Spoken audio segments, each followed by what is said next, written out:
En esta mañana, hermanos, quiero comenzar a presentarles un tema que es necesario para todos aquellos que queremos y estamos luchando por obedecer a Dios en nuestras vidas. Cuando me refiero a obedecer a Dios, me refiero a todos aquellos que queremos y hemos decidido cumplir sus mandamientos, sus instrucciones dejadas en la Biblia y llevarlas a la práctica. Cuando me refiero a obedecer a Dios, me refiero no a hacer lo que yo pienso que Dios espera de mí. Porque hay gente que está haciendo cosas que piensa que Dios espera de ellos. Cuando me refiero a obedecer a Dios, no me refiero a hacer lo que otros esperan que yo haga. Porque hay gente sinceramente obrando, sinceramente actuando, haciendo cosas que otros esperan de ellos. O que incluso cree que el pastor o una iglesia espera de ellos. Y que no son cosas malas, pero que no las está haciendo porque sea Dios el que las espere de ellos. Cuando me refiero a obedecer a Dios, no me estoy refiriendo a hacer las cosas que yo sé que debo hacer, porque estoy en un hogar cristiano, nací, mis papás son creyentes y bueno, pues yo tengo que actuar así. O tal vez no lo son, pero pues he visto que los cristianos hacen estas cosas y bueno, las estoy haciendo yo o trato de hacerlas. Cuando me refiero a obedecer a Dios, estoy hablando, hermanos, de hacer su voluntad, la voluntad de Dios expresada en los preceptos de la palabra de Dios, y quiero hacerlo y he decidido hacerlo. Todos aquellos que estamos en esta lucha, porque es una lucha, la lucha de la obediencia, todos aquellos que estamos en esta lucha, porque hay otros que ya no están en esta lucha de obediencia a Dios. Todos aquellos que estamos en esta lucha tenemos algo en común. Y eso que es en común se llama el fracaso. Todos aquellos que en un momento de nuestra vida cristiana nos hemos dado cuenta que solamente estábamos jugando al cristianismo, que estábamos cayendo en el error de aceptar solamente los privilegios del cristianismo, la salvación por gracia, voy a ir al cielo, Dios está conmigo, pero nos dimos cuenta de que no estábamos aceptando las responsabilidades del cristianismo y le estábamos fallando a Dios como nuestro Padre, porque Dios como nuestro Padre no solamente tiene privilegios para sus hijos, Dios como nuestro Padre no solamente tiene bendiciones para sus hijos, Él también tiene responsabilidades para sus hijos. Y cuando nos dimos cuenta de que como cristianos estábamos solamente tratando de vivir un cristianismo que no se puede vivir así, pero muchos lo tratan de intentar, un cristianismo en el cual yo mismo me engaño pensando y diciéndome a mí mismo seguidor de Cristo, pero no practicando los mandamientos del Señor, no luchando por obedecerle en mi hablar, en mi forma de hablar, sin luchar en obedecerle en mi forma de actuar a todos los niveles, sin luchar en obedecer a Dios en mi forma de pensar. Cuando nos dimos cuenta de eso y corregimos y nos consagramos a Dios y pudimos tomar una decisión de decir: Señor, ya no quiero yo solamente saber lo que debo hacer, quiero hacerlo. Ya no quiero yo solamente hacer lo que yo pienso que está bien o lo que yo pienso que de la Biblia debo hacer. Yo quiero hacer tu voluntad completa en mi vida, en mi hablar, en mis relaciones, empezando por mi matrimonio, mi familia, con mis amigos. Quiero hacer tu voluntad en mi sexualidad, con respecto a mis negocios, con respecto a mi forma de pensar, con respecto a lo que veo, con respecto a lo que leo, con respecto a la música que escucho o las cosas que quieren entrar por mis oídos. Quiero hacer tu voluntad en mi vida. Cuando uno como cristiano ha tomado esa decisión sincera, firme, sin engañarnos a nosotros mismos, porque nosotros no podemos engañar a Dios.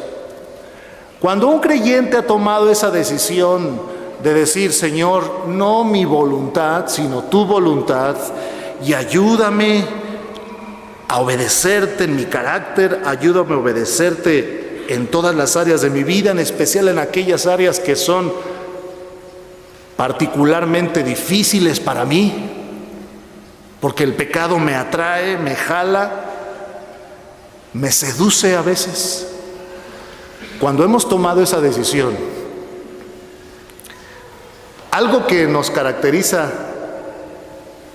a todos estos cristianos que hemos tomado esta decisión y hemos emprendido la lucha de obedecer, nos caracteriza que hemos fallado.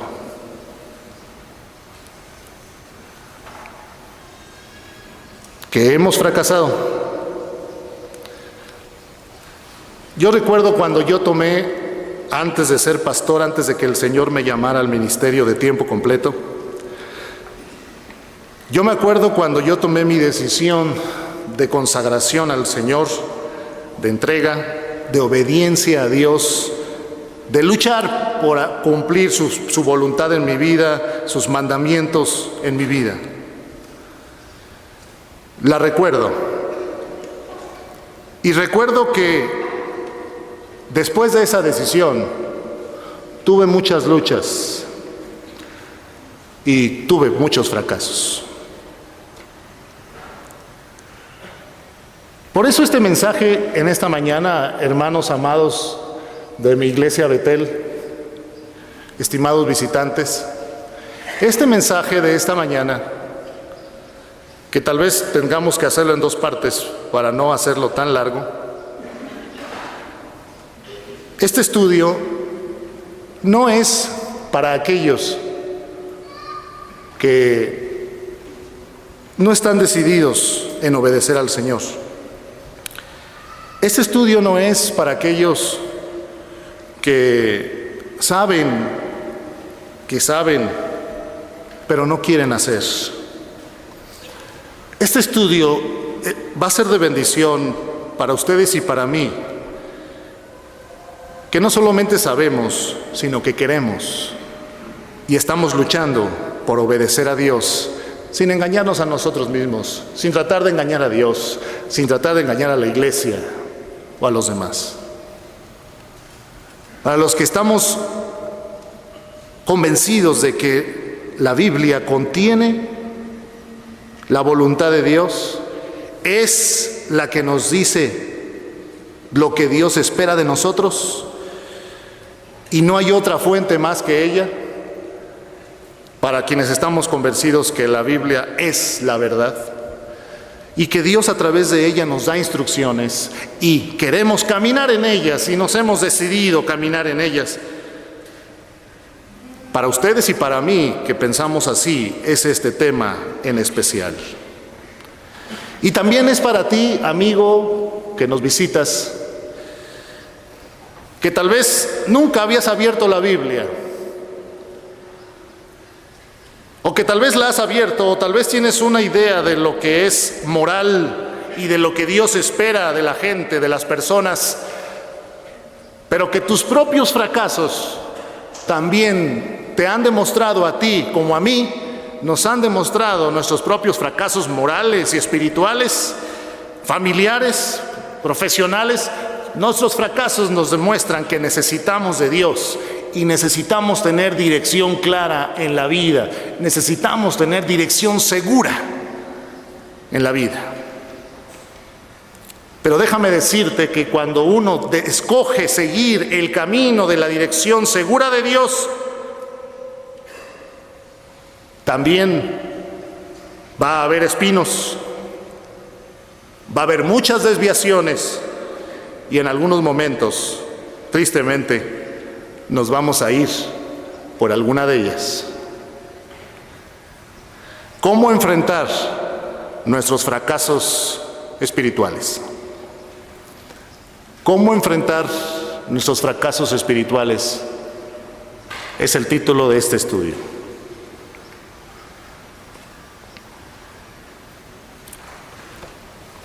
La vida cristiana, hermanos, la vida cristiana creciente, victoriosa, no está libre de fracasos. No está libre de caídas. Y si tú puedes respirar profundo conmigo, respira profundo. Entonces es normal. Es normal que hasta cierto punto yo, luchando por obedecer a Dios, entregándome a Dios cada día, echándole ganas, leyendo mi Biblia, orando al Señor, pidiéndole victoria sobre esto o aquello, entonces es normal que en algún momento yo llegue a caer. Hasta cierto punto. Es normal.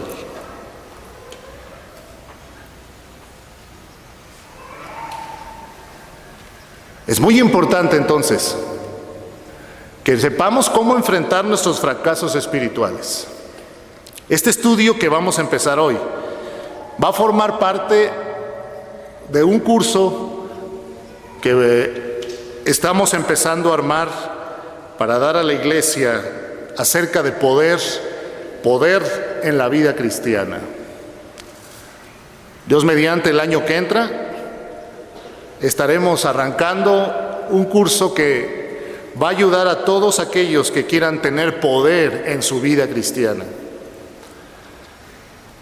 Algo similar a Fundamentos, con un perfil diferente que tiene que ver más con la realidad de la vida cristiana y con las luchas que los cristianos que quieren crecer tienen.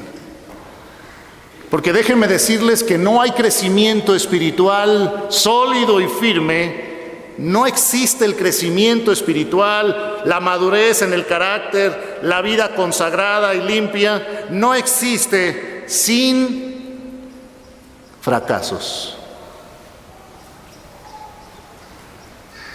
El apóstol Pablo, en Romanos, abran su Biblia ahí.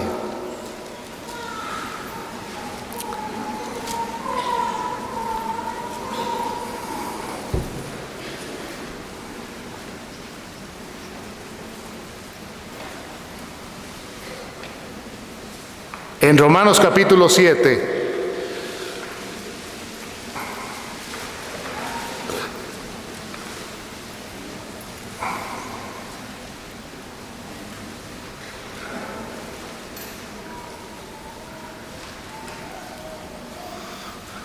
Pablo nos narra sus luchas espirituales. 7:15, y volveremos a este pasaje más adelante. Romanos 7:15 dice: porque lo que hago no lo entiendo, pues no hago lo que quiero, sino lo que aborrezco, lo que odio, eso hago. Y si lo que no quiero esto hago, apruebo que la ley es buena. De manera que ya no soy yo quien hace aquello, sino el pecado que mora en mí. Y yo sé que en mí, esto es, en mi carne, no mora el bien. Porque el querer el bien está en mí, pero no el hacerlo. Porque no hago el bien que quiero, sino el mal que no quiero, eso hago.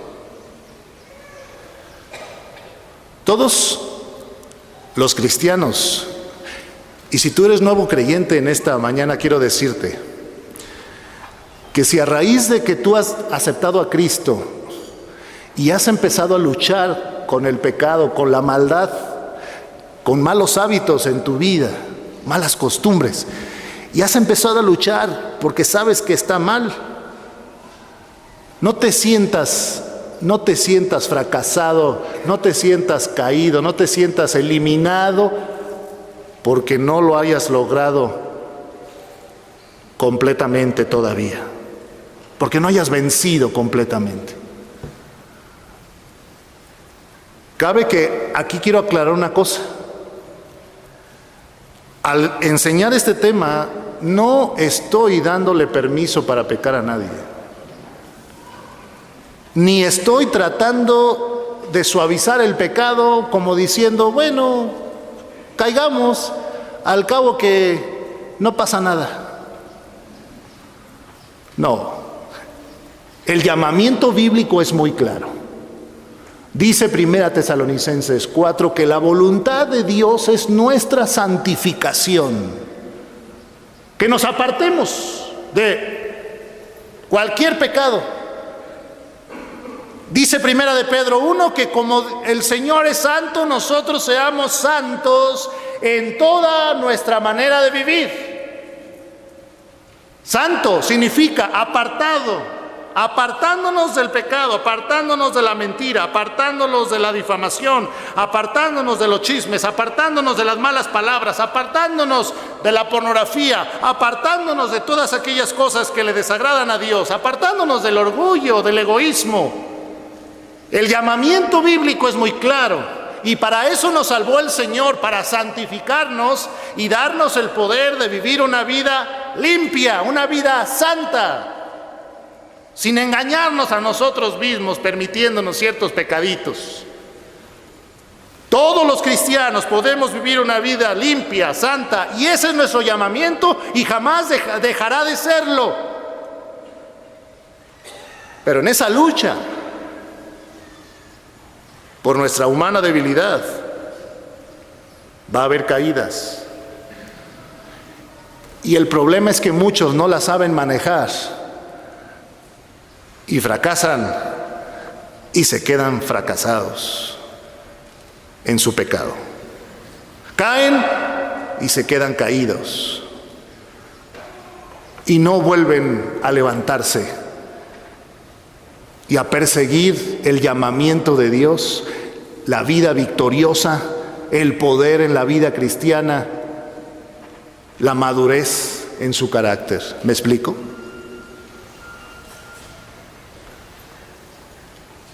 El llamamiento de Dios es muy claro, es permanente. Pero todos nosotros, los que queremos hacer las cosas bien, vivir como Dios quiere, vamos a enfrentar fracasos. Esa es una realidad. Pero ¿sabe qué? Es posible madurar y crecer en la vida cristiana a un carácter que se va pareciendo al de Jesucristo. Es posible abandonar los malos hábitos, es posible abandonar la mentira, es posible abandonar la amargura, es posible ejercer el perdón, es posible crecer en un carácter diferente si perseveramos. Y entre las cosas que tenemos que aprender es cómo manejar esos fracasos que van a llegar a nuestra vida. La primera cosa que debemos que hacer para enfrentar nuestros fracasos espirituales, número 1, arrepiéntete y confiesa tu pecado a Dios lo más pronto posible. Primera de Juan 1, 8 y 9.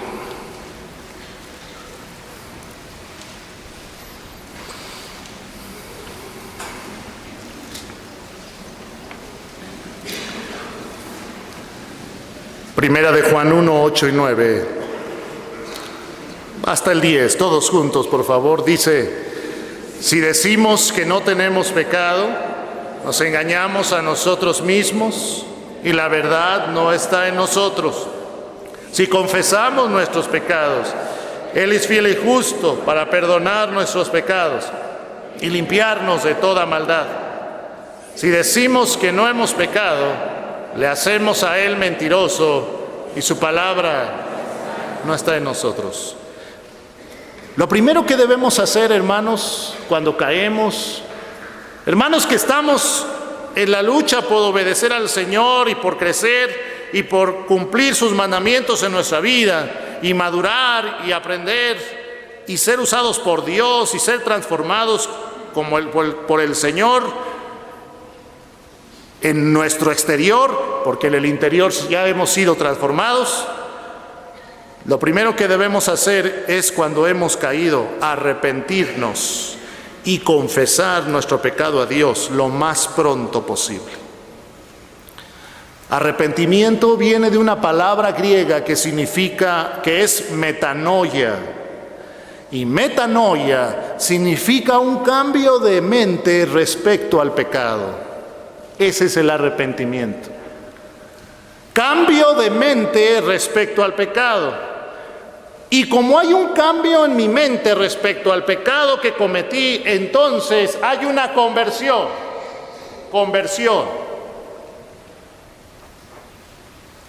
Arrepentimiento es diferente de remordimiento. El remordimiento es un dolor por aquello que hice, pero no hay una voluntad de convertirse, de dejarlo de hacer. No hay una voluntad de darle la espalda a eso y remar contra la corriente. Ese es el remordimiento. En el arrepentimiento no solamente hay dolor por lo que hice mal, ni puedo alzar la vista al Señor, me siento dolido, triste, porque soy un hijo de Dios, hice las cosas mal otra vez. Pero el arrepentimiento es cuando digo, eso estuvo mal, Dios dice que está mal, yo sé que está mal. Le doy la espalda a eso y, Señor, confieso mi pecado. La confesión debe ser específica. Cuando alguien quiere realmente arreglar sus cuentas con Dios, no puede ir con Dios y decirle, Señor, perdóname por todo lo malo que he hecho. Amén. Tenemos que ser específicos y decirle, Señor, perdóname porque acabo de mentir. Perdona.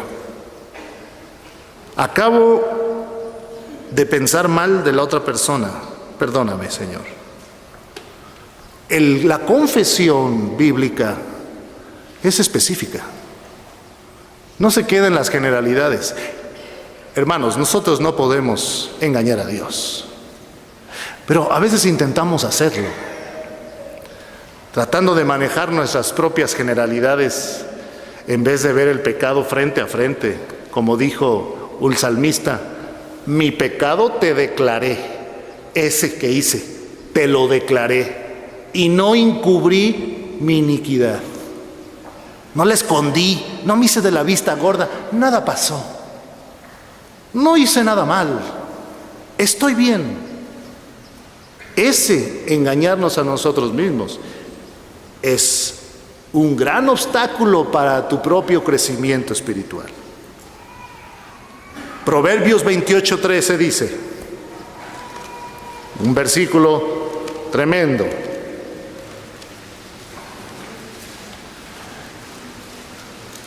Subrayenlo en su Biblia. Proverbios 28:13 dice, el que encubre sus pecados no prosperará, mas el que los confiesa y se aparta alcanzará misericordia. Nuevamente, hermanos, por favor, ¿qué dice? El que encubre sus pecados no prosperará, es el que los confiesa y se aparta. Dice que si uno encubre sus pecados, que si uno hace como que nada pasó, como que realmente no ofendió. Si uno se autojustifica, ¿no? Nos autojustificamos. Es que también la persona hizo esto. Es que también, pues, yo le respondí porque así hizo. Y vamos con Dios a tratarnos de autojustificar. Eso no nos va a dejar crecer ni vencer en la vida cristiana. Hay que quitar nuestras excusas y pretextos y decirle a Dios: Señor, esto estuvo mal y yo lo hice. Me arrepiento. Cambio mi mente respecto a eso y digo: no está bien. No está bien que yo esté reprochándole esto a mi esposo, a mi esposa. No está bien que yo esté haciendo y colaborando con estos malos negocios. No está bien.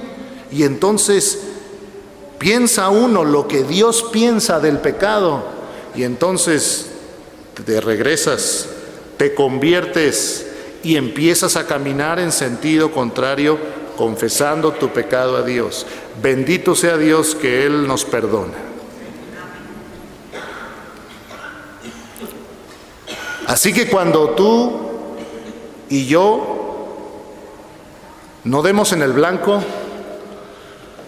estamos luchando por obedecer a Dios y fracasemos, inmediatamente, lo más pronto posible, arrepiéntete de todo corazón ante Dios. Aquí es donde muchos se quedan, por eso no crecen en la fe.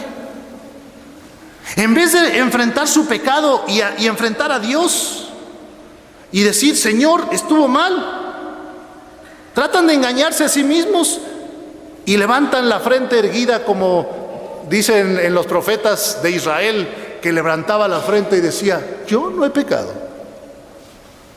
¿Yo equivocarme? Y al guardar ese pecado en nuestra vida,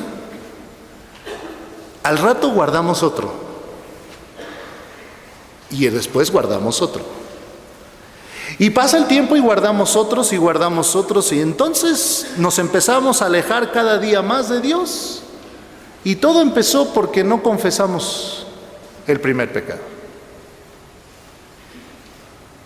Y después el cúmulo de todo eso que hemos andado lejos de Dios, haciendo y deshaciendo, el cúmulo, ¿verdad?, de cosas que tenemos en cuentas delante de Dios pendientes, es tan grande que de pronto voltear a ver a Dios, decimos: ¿y Dios me va a recibir así? Y llega el diablo y te dice: ay, ¿crees que Dios te va a perdonar todo lo que hiciste? ¿Con qué cara vas y te paras en la iglesia? ¿Con qué cara hablas tu Biblia? ¿Vas a abrir tu Biblia? ¿Ves cómo estás de mal? Ahí vas a orar. Ni puedes orar porque luego la culpa que cae. Eso fue lo que le pasó al rey David. Si David hubiera confesado su codicia de aquella mujer, ahí se hubiera acabado el problema. Pero no lo hizo. Codició, pensó, pasaron las horas, planeó, ejecutó y después mató y después lo quiso esconder. Pero hay alguien que estaba viendo todo, como hay alguien que siempre está viendo todo, y a quien le desagrada todo eso. Si tú quieres levantarte de ese fracaso espiritual que te tiene postrado, arrepiéntete y confiesa tu pecado a Dios lo más pronto posible. No te quedes postrado, levántate. Pero número 2, no dudes del amor de Dios hacia ti, por favor. No dudes del amor de Dios hacia ti. Cuando uno ha fracasado espiritualmente, muchas veces uno empieza a dudar si Dios te ama o no. Empiezas a pensar que tal vez Dios ya no te va a bendecir, empiezas a pensar que ya bajaste 1 grado o 2 o 10 en el amor que Dios te tiene hacia ti. Empezamos a alejarnos de Dios como si Dios nos estuviera viendo con ojos flamígeros, ¿verdad? Y en vez de ese amor tan grande que nos tiene, se hubiera convertido en un odio y aborrecimiento ante nosotros porque hicimos lo que es incorrecto. Tal vez porque cuando nos equivocábamos, nuestros padres nos rechazaban. Tal vez de ahí viene. Que cuando cometíamos un error y nuestros padres nos disciplinaban, íbamos con ellos a buscarlos y nos decían: sácate, no me hables, vete. Lo cual no se debe hacer, papás. Tal vez de ahí traemos esa tendencia a que cuando hemos caído dudamos del amor de Dios. Creemos que Dios nos ama menos. Y si Dios nos ama menos, pensamos, si Dios nos ama menos, entonces yo no soy tan digno de acercarme a Él. Y me empiezo a repregar, dejo de leer mi Biblia, dejo de orar, y poco a poco dejo de ir a las reuniones del pueblo de Dios.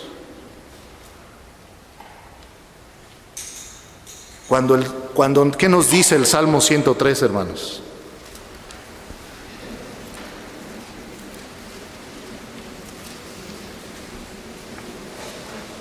Dice: bendice alma mía a Jehová, y bendiga todo mi ser su santo nombre.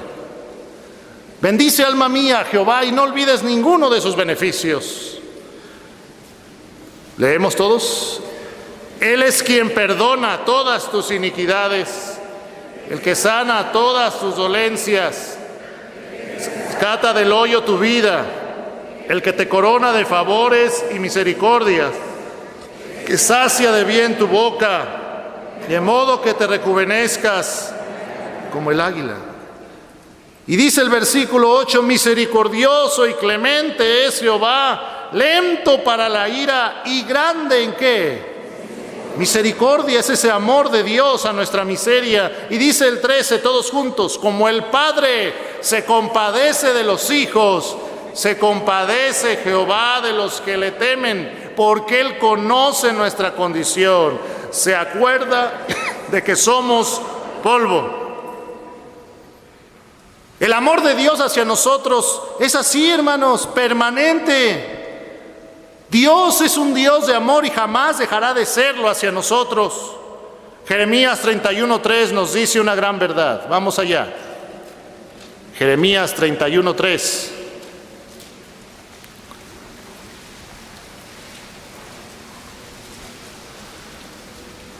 Jehová se manifestó a mí hace ya mucho tiempo diciendo: con amor eterno te he amado, por tanto te prolongué mi misericordia. Nuevamente, hermanos, ¿qué dice? Jehová se manifestó a mí hace ya mucho tiempo, diciendo: con amor eterno te he amado, por tanto te prolongué mi misericordia. El amor de Dios hacia nosotros es un amor eterno, incondicional, inmerecido, permanente.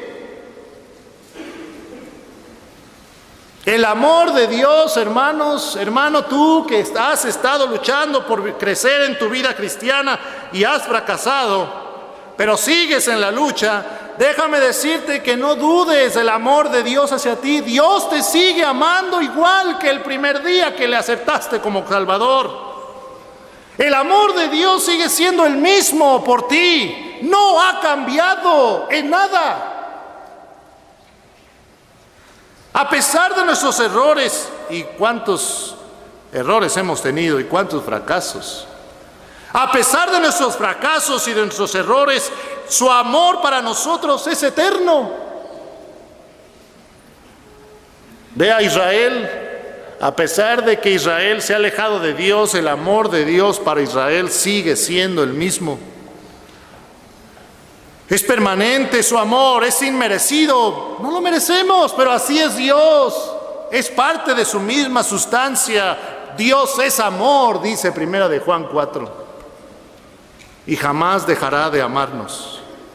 Ya lo ha demostrado su amor al darnos a su Hijo Jesucristo. Por eso dice Romanos 8:31, el que no escatimó ni a su propio Hijo, sino que lo entregó por todos nosotros, ¿cómo no nos dará también con Él todas las cosas? Si Dios ya me dio lo más valioso que es su Hijo, ¿qué no me va a dar lo demás? Pero no confundamos el amor de Dios con permisividad. Cuidado. El amor de Dios no es permisividad. Ese es un concepto equivocado de un pseudoamor que el mundo maneja. ¿Qué no amas a tu hijo? Déjalo que haga lo que quiera, pues. Pobrecito, ámalo. No. El amor de Dios, hermanos, está en armonía con su verdad. El amor de Dios está en armonía con la justicia de Dios. Por eso Dios como Padre también nos disciplina por amor. Dice Hebreos 12. Vamos allá.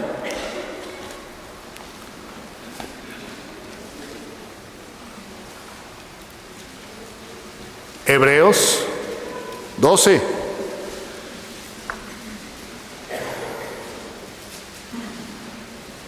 Versículo 7 dice,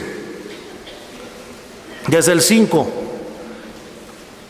Hijo mío, no menosprecies la disciplina del Señor, ni desmayes cuando eres reprendido por Él, porque el Señor al que ama disciplina y azota a todo el que recibe por hijo. Hebreos 12:7 voy. Dice, si soportáis la disciplina, Dios os trata como a hijos. Porque ¿qué hijo es aquel a quien el Padre no disciplina? Sigamos leyendo juntos. Pero si se os deja sin disciplina, de la cual todos han sido participantes, entonces sois bastardos y no hijos. Por otra parte, tuvimos a nuestros padres terrenales que nos disciplinaban y los venerábamos. ¿Por qué no obedeceremos mucho mejor al Padre de los Espíritus y viviremos? Así que el amor de Dios para nosotros no ha cambiado. En lo personal, hermanos, esta verdad que no fue algo que rápidamente pude asimilar en mi vida, pero bendito sea Dios, la he podido asimilar, no en toda su extensión, porque el amor de Dios es infinito. Cuando hablamos de atributos de Dios, estamos hablando de algo infinito. Pero cuando yo pude comprender esta verdad, esto me ayudó a sobrellevar mi lucha, mis fracasos, en mi lucha por crecer para ser la persona que Dios quiere que yo sea. Dios te sigue amando, hermano. Sí, lo que hiciste estuvo mal. Sí, a veces parece que somos cabezas duras y no hacemos lo que Dios quiere que hagamos y otra vez volvemos a caer. Y ahí vamos otra vez, unas semanas echándole ganas y parece que nos descuidamos otra vez y otra vez volvemos a caer. Y mereceríamos que Dios nos volteara a ver y nos dijera, ya ves, no sirves para ser mi hijo. Pero Dios no hace eso.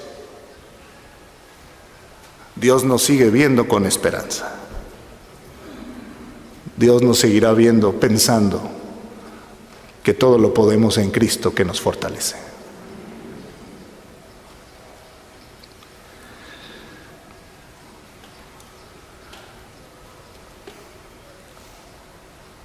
Y hay algo precioso acerca del amor de Dios.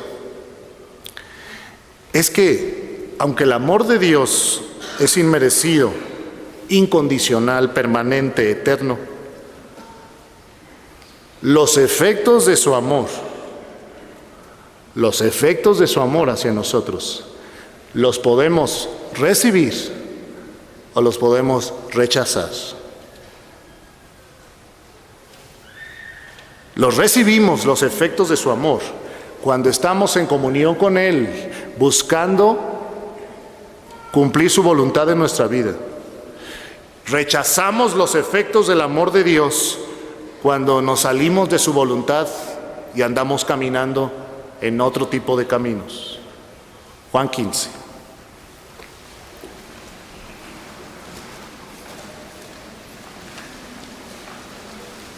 Juan 15.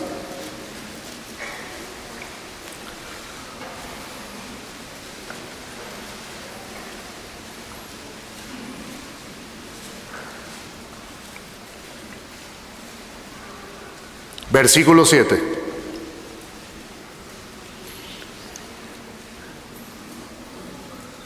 Está hablando de Jesús como la vid y nosotros los pámpanos que pegados a la vid debemos estar. Dice el 7.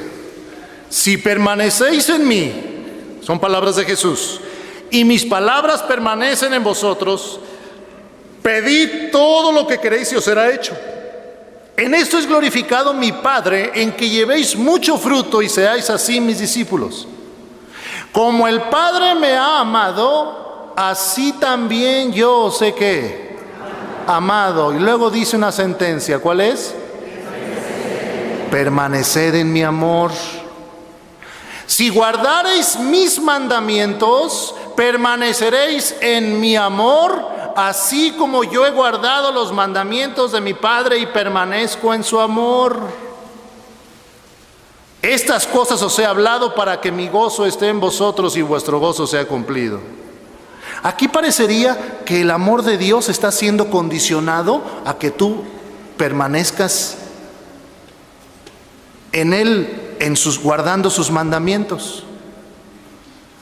Lo que pasa es que aquí hay que comprenderlo dentro del contexto. Está hablando de la vid y nosotros los pámpanos, esas ramas que salen de la vid y que son las que dan fruto. Y dice, como el Padre me ha amado, versículo 9, así también yo os he amado, permaneced en mi amor. Si guardareis mis mandamientos, permaneceréis en mi amor, así como yo he guardado los mandamientos de mi Padre y permanezco en su amor. ¿Por qué dice permaneceréis en mi amor? Esto se puede ilustrar de varias maneras. Podemos ilustrarlo con un enorme paraguas. Podríamos ilustrarlo con un bote. Un bote que vas en el río.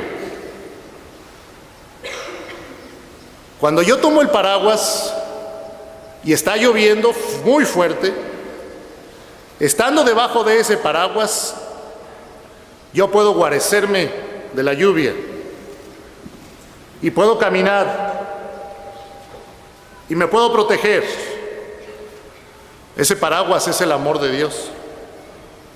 El amor de Dios expresado en todos sus mandamientos que nos ha dado para nuestro bien, para que nos vaya bien. Si yo permanezco debajo de ese paraguas, me va a ir bien. Si me salgo del paraguas, ahí es donde me voy a mojar. En un bote. Voy en un bote sobre el río Amazonas. Si voy dentro del bote, estoy seguro, las pirañas no me hacen nada. Pero si yo digo, me salgo para ver cómo se siente, me echo un clavado, ¿verdad? Y todo va bien, no pasa nada, ¿verdad? Por un tiempo. Las pirañas van a llegar. No sabemos cuándo. Van a llegar y no van a acariciar, van a morder. Estar en ese bote me da seguridad, voy avanzando, no me meto en problemas, estoy seguro. Leamos otra vez. Versículo 9 y 10. Como el Padre me ha amado, así también yo he amado. Permaneced en mi amor. Si guardareis mis mandamientos, permaneceréis en mi amor, así como yo he guardado los mandamientos de mi Padre y permanezco en su amor. Las bendiciones del amor de Dios a nuestra vida: paz, seguridad, tranquilidad en el hogar, paz en el corazón, limpieza de conciencia y muchas más bendiciones que Dios nos quiere dar en su amor, nos vienen a través de la obediencia a sus mandamientos. La razón por la que muchos cristianos no están experimentando las bendiciones de Dios y están en continuos conflictos, falta de paz, depresiones, situaciones duras que están enfrentando, es porque no están guardando los mandamientos de Dios, no se han decidido meterse en el bote del Señor y dejar de hacer las cosas a su manera y dejar que su capitán dirija el bote de su vida. Y entonces nos perdemos las grandes bendiciones de Dios y nos exponemos a cosas que Dios no quiere que nos pasen. Tomamos malas decisiones y estas nos traen las consecuencias duras y tristes. El amor de Dios, hermano, que estás luchando, el amor de Dios no cambia hacia ti. Para nada. Tú eres el que decide o mantenerse dentro de la zona de las bendiciones de amor de Dios o salirte de esa zona. ¿Se acuerdan del hijo pródigo? El hijo pródigo, para ilustrar esto otra vez, era amado profundamente por su padre, pero él escogió rechazar las bendiciones de amor de su padre y se salió de la zona de protección. Y así le fue. Volvió a la zona de protección y su amor y el amor del Padre era el mismo. Era el mismo. Para decirle: ¿y para qué te sales? Ay.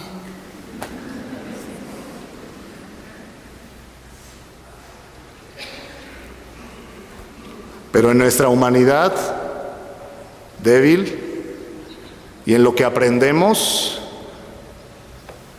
a reconocer que el seguir el camino de Dios es lo mejor, en lo que aprendemos, muchos se meten en problemas. El asunto es que algunos allá se quedan. Pero tú que estás luchando en la vida cristiana, hermano, recuerda: si fracasas en tu intento, levántate, sigue adelante. Dios te ama igual. Su amor no ha cambiado. Vuélvete a meter al bote del Señor. Métete bajo ese paraguas tremendo que te va a proteger. Métete a ese refugio, que es otra ilustración.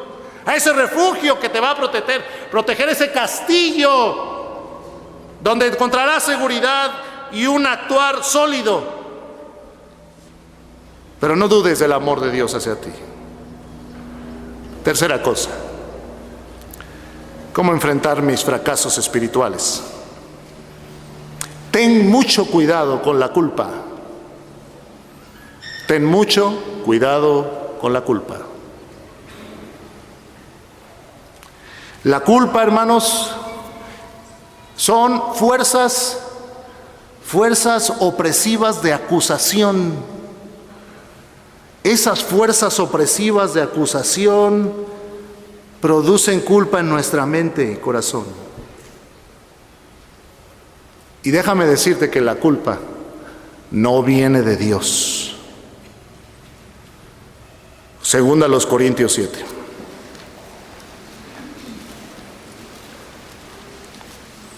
La culpa es producto de nuestra naturaleza caída, nuestra naturaleza pecaminosa. Segunda a los Corintios 7. Del 8 al 10, hermanos, por favor. Segunda a los Corintios 7, del 8 al 10. Pablo, les voy a dar el trasfondo de esta porción. El apóstol Pablo escribió una primera carta a los Corintios, y la primera carta a los Corintios fue una carta de corrección y muy dura. Y entonces escribe la segunda carta a los Corintios y les dice esto, versículo 8. Desde el 8, sí. Porque aunque os contristé con la carta, la primera, no me pesa, aunque entonces lo lamenté, porque veo que aquella carta, aunque por algún tiempo, os contristó. Necesitaban que alguien les dijera sus verdades, como decimos. Necesitaban que alguien les corrigiera, y aunque se entristecieron, lo necesitaban. 9. Ahora me gozo no porque hayáis sido contristados, sino porque fuisteis contristados, ¿para qué? Para arrepentimiento. Porque habéis sido contristados según Dios, para que ninguna pérdida o daño padecieseis de nuestra parte. Porque la tristeza que es según Dios produce arrepentimiento para salvación, de que no hay que arrepentirse. Pero la tristeza del mundo produce muerte. A ver, otra vez el 10, hermanos. Dice: produce arrepentimiento para salvación, de que no hay que arrepentirse. Pero la tristeza del mundo.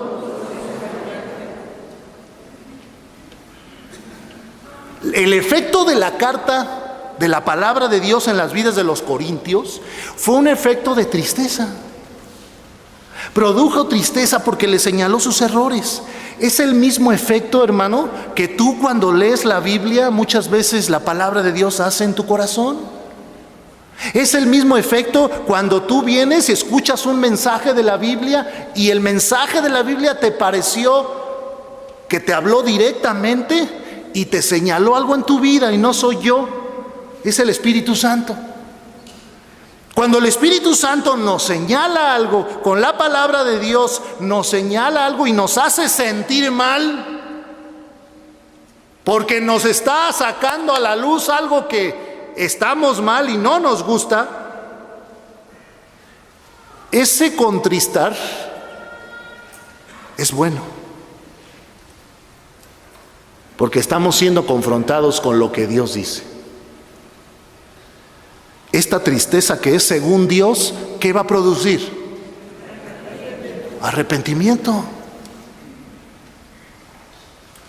Yo quisiera siempre que mi hijo Esteban estuviera siempre contento conmigo, que me mirara con ojos, con esos bonitos ojos que tiene, que me mirara y que siempre estuviéramos contentos. Pero yo a veces como padre lo tengo que contristar y le tengo que hablar fuerte y decirle: hijo, eso está mal. Y baja su cara y se pone a llorar.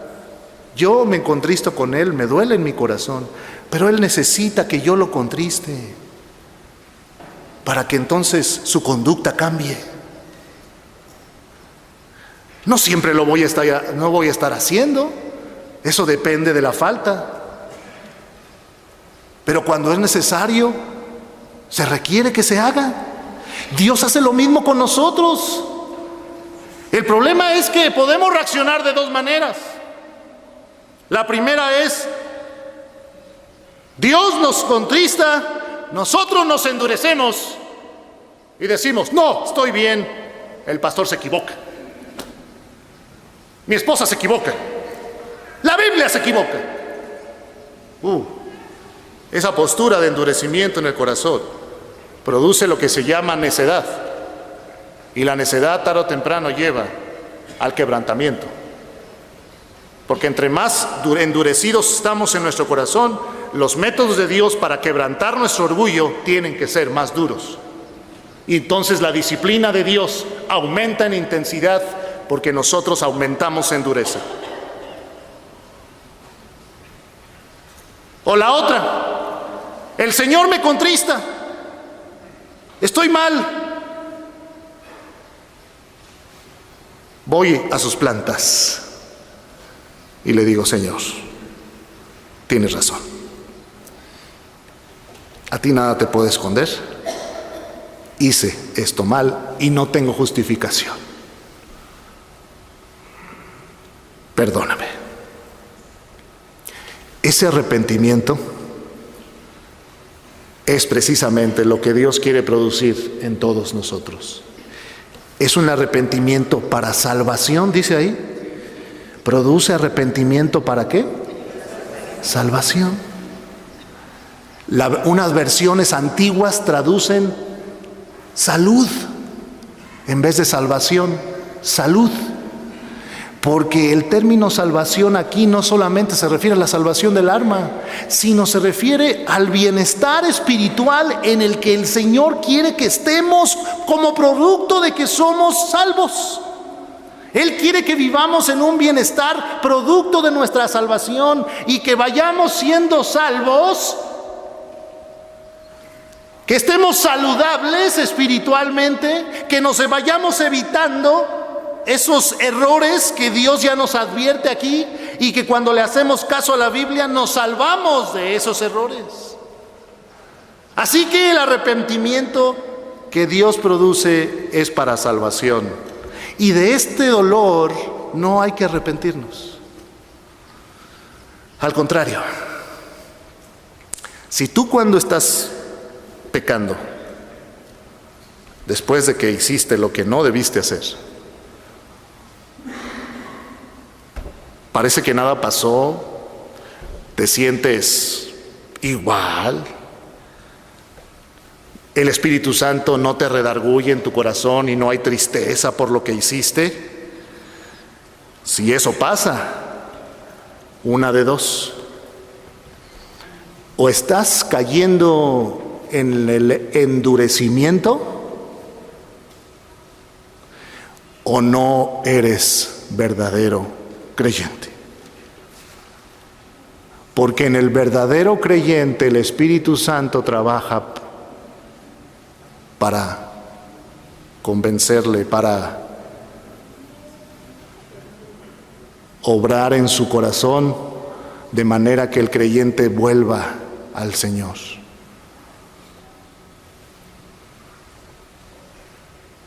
Cuidado. Por eso no hay que estar jugando con esto.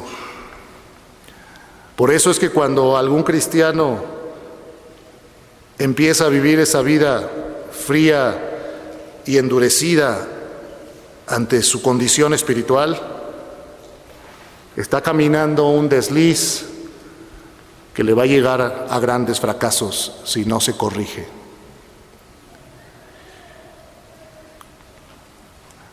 Pero cuando tú, hermano, y yo, que estamos luchando por crecer en la vida cristiana, caemos, en ese momento ten mucho cuidado, porque la culpa va a llegar. La tristeza que el Espíritu Santo produce en tu corazón de que le fallaste a Dios, hiciste las cosas mal otra vez, esa tristeza que te lleve inmediatamente a la confesión y al arrepentimiento, pero que no se convierta en la tristeza del mundo, porque dice aquí: pero la tristeza del mundo produce muerte. Cuidado con la culpa. Cuando yo he fracasado en mis intentos por crecer y hacer la voluntad de Dios en mi vida cristiana, va a venir el diablo, van a venir los demás y me van a hacer sentir culpable, o mi propia mente caída me va a decir: ya no tienes remedio, mira lo que hiciste, y crees que Dios te va a recibir. ¿Y cómo es posible? ¿A poco el Señor te va a perdonar? Ya van 20 veces que estás confesando lo mismo, que estás jugando con Dios, y empieza la culpa a hacer una opresión tremenda. Y entonces, si no vamos al Señor y nos arrepentimos, o si ya nos arrepentimos y confesamos nuestro pecado, pero dejamos que esas fuerzas opresivas sigan presionando nuestra mente, entonces lo que va a pasar es que nos vamos a ir enfriando, apagando nuestra lucha de la vida cristiana por tan culpables que nos sentimos. Por eso necesitamos aprovechar, creer en el perdón incondicional y completo de Dios. Cuando tú y yo hemos caído en nuestra lucha por hacer las cosas como Dios quiere que hagamos, cree en que el Señor ya te perdonó cuando tú le confesaste tu pecado. Créelo profundamente, porque así lo dice Dios. No dudes de Él, porque entonces la culpa te va a manipular. ¿Cuántas personas vienen a las iglesias por culpa? Se sientan, no faltan los domingos, aunque sea en la mañana, porque se sienten culpables. En vez de venir porque se sienten en comunión con Dios, porque se sienten conectados con el Señor, porque en las luchas de entre semana Dios les dio la victoria a pesar de sus caídas, y vienen los domingos a decirle: Señor, aquí estamos, tú nos levantaste, aquí estamos, te buscamos. ¿Cuántos vienen movidos por la culpa? Y no está mal en algún momento venir aquí porque me siento culpable. Aquí es una oportunidad de arreglar mis cuentas con Dios, ¿no es así, hermanos? El problema es que cuando eso es un hábito en nuestra vida. Ay, me siento culpable, voy a la reunión, y el siguiente, otra vez culpable, voy, otra vez. ¿Qué Dios así quiere que vivamos? Sintiéndonos culpables de que no damos el ancho como cristianos, de que ya hicimos esto, que ya hicimos aquello. El Señor quiere que vivamos movidos por la culpa, y por la culpa mucha gente toma malas decisiones. Por culpa muchos padres no educan a sus hijos porque se sienten culpables y entonces no los educan bien. Por culpa otras personas están sirviendo a Dios, pero la motivación de la culpa no es una motivación buena, es una motivación carnal. Hay que abandonarla. El Señor quiere que le sirvamos, que hagamos lo que Él quiere, movidos por la obediencia, por el amor a Él, no por la culpa, por la convicción, movidos por la convicción de que así es como Dios quiere que hagamos, y así van a venir las bendiciones de Dios porque permanecemos en su amor. Yo le obedezco al Señor porque lo amo, quiero meterme a su zona de amor, sus mandamientos son los mejores, y entonces por eso le pido: Señor, ayúdame a obedecerte, no por culpa. Hay que creer en el perdón incondicional. Repasemos un poco cómo es este perdón. Salmo 32.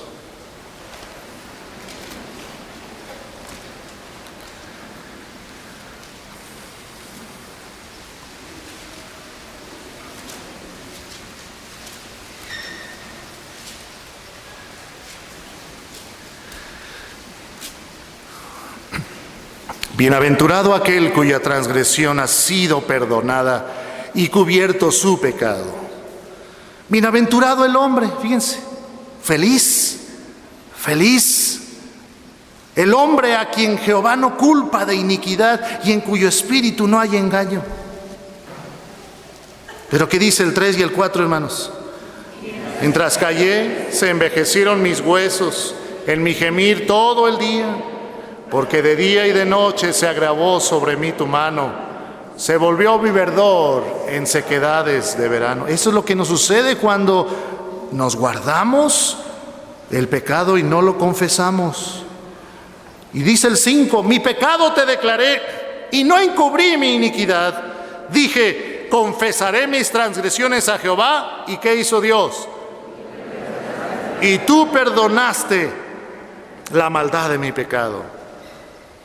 El Señor, hermanos, nos ofrece su perdón y nos dice: bienaventurado aquel cuya transgresión ha sido ¿qué? Perdonada. Miqueas 7, hermanos. Después de Jonás, Miqueas 7, lean conmigo el versículo 18 y 19. de Miqueas, en los profetas menores,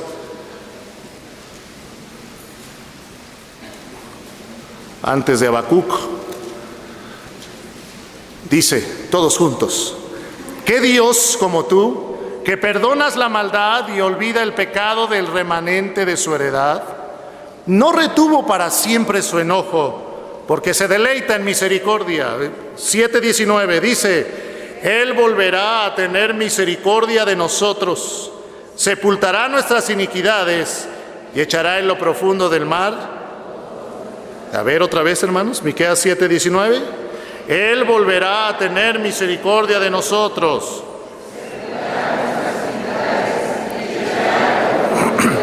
Todos, dice que sepulta nuestras iniquidades y echa en lo profundo del mar todos nuestros pecados. Y Primera de Juan, capítulo 2.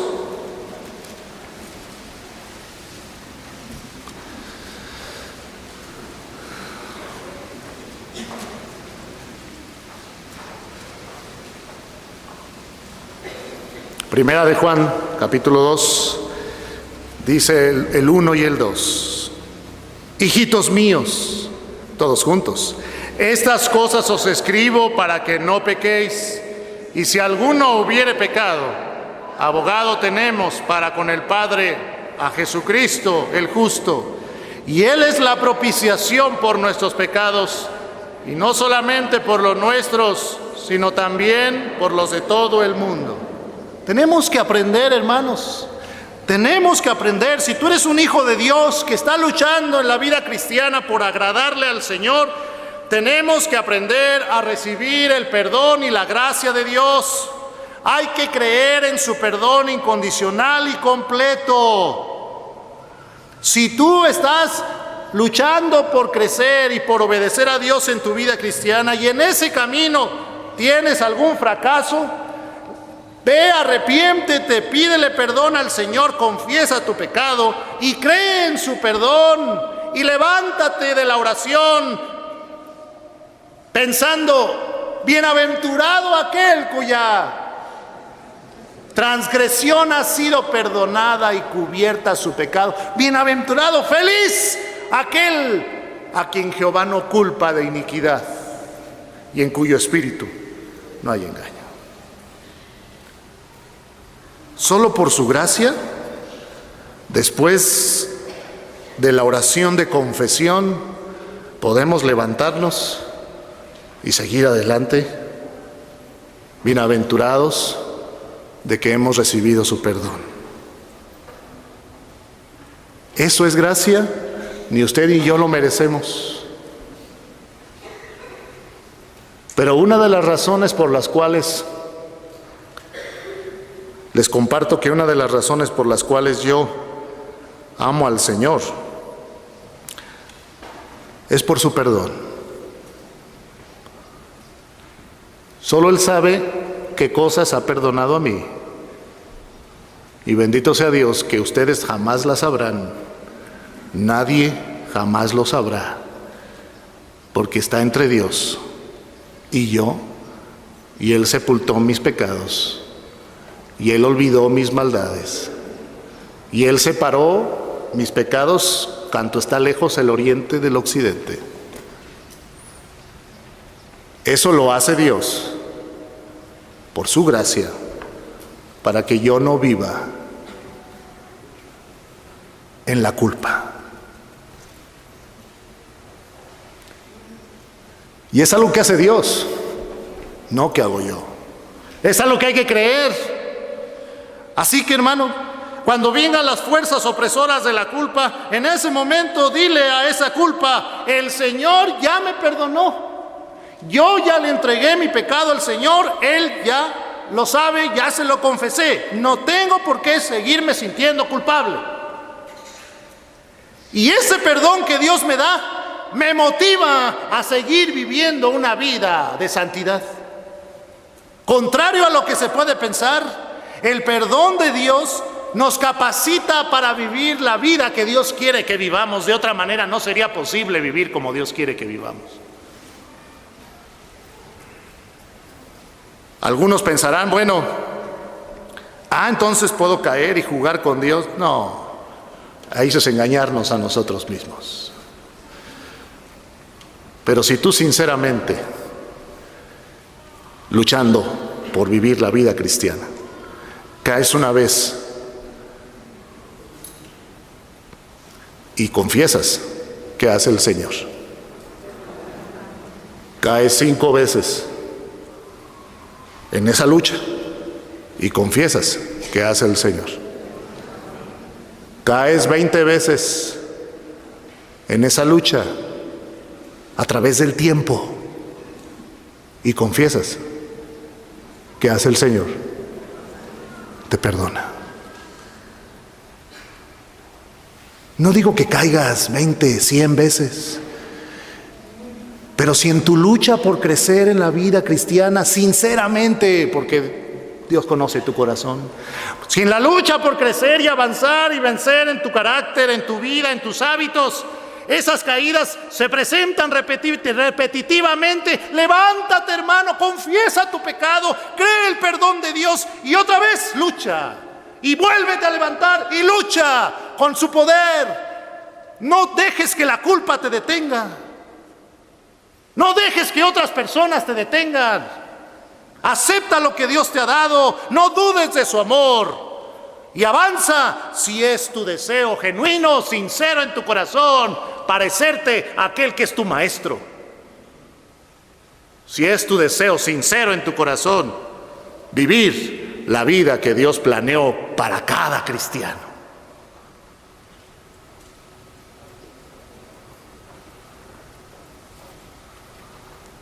Por eso Pablo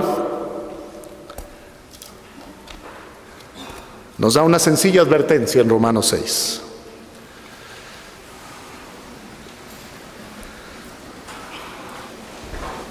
Y ahí terminamos esta primera parte.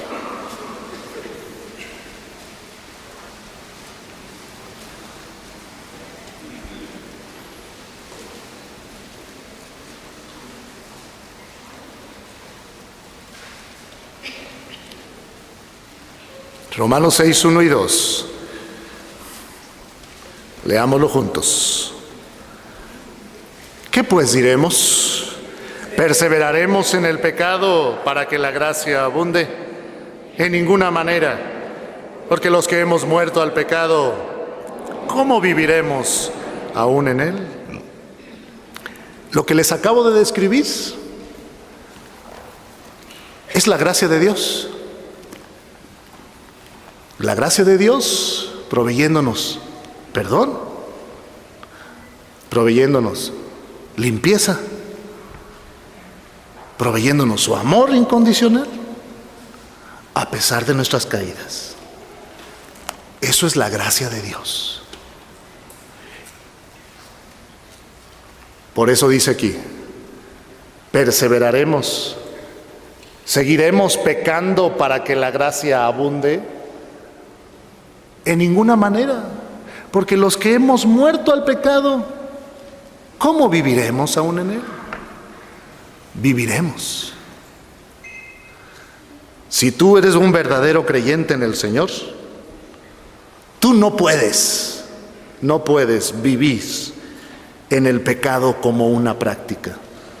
No puedes, porque el Espíritu Santo va a estar redarguyéndote. Si eres un verdadero hijo de Dios, de eso jamás te podrás deshacer. Si no eres un hijo de Dios, entonces sí, puedes avanzar lo que sea en el pecado y no va a pasar nada en tu corazón porque no está el Espíritu Santo obrando en él. Porque si ya has muerto al pecado, ¿y cómo se muere al pecado? Cuando Cristo viene a nuestra vida y le abrimos el corazón.